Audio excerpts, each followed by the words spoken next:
Plant FAQs, Aeonium Medusa. Aeonium Medusa, unveiling the secrets of the most stunning succulent. Hi there, Furbu here.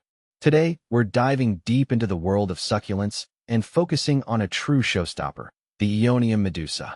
This beauty has taken the succulent community by storm with its mesmerizing variegation and bold colors. If you're curious about this unique plant, you've come to the right place. This FAQ will answer all your burning questions about the Aeonium Medusa, from its origins and care needs to its dazzling appearance.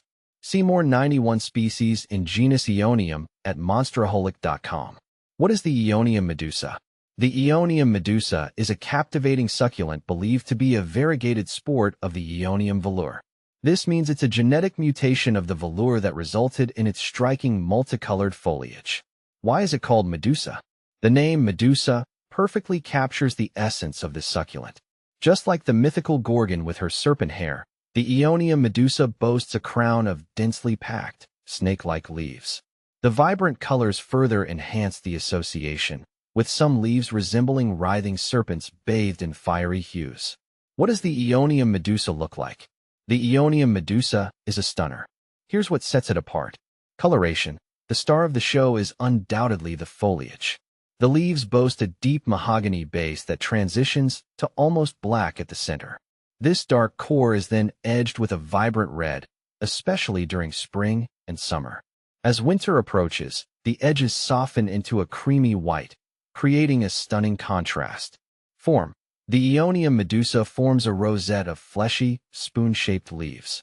It grows in a compact, branching manner, forming a full, multi-headed plant with maturity.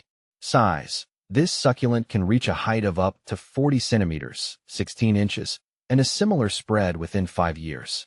How does the Aeonium Medusa differ from the Aeonium velour? The Aeonium velour is the suspected parent plant of the Medusa. Here's a quick comparison. Coloration. The Aeonium velour has a more uniform coloration, with deep green to almost black leaves. It lacks the striking red and white variegation that defines the Medusa. Form. Both plants share a similar rosette form, but the velour tends to be single-headed, while the Medusa readily branches and forms clumps. How do I care for my Aeonium Medusa? The good news is that the Aeonium Medusa is a relatively low-maintenance succulent. Here are some key points to remember. Light. Provide your Medusa with plenty of bright, indirect sunlight. Avoid harsh afternoon sun, which can scorch the leaves. Watering.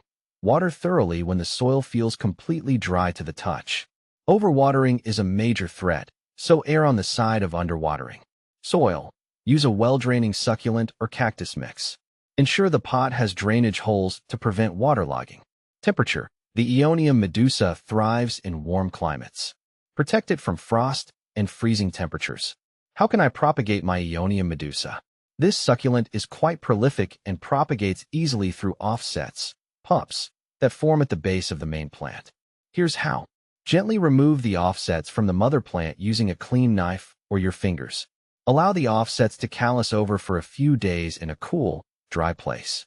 Plant the offsets in a well-draining succulent mix and water sparingly until they establish roots.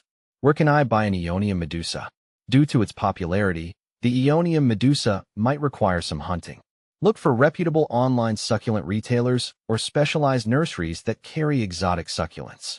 Final thoughts. The Aeonium Medusa is a true gem in the succulent world. Its captivating colors and architectural form make it a conversation starter in any home.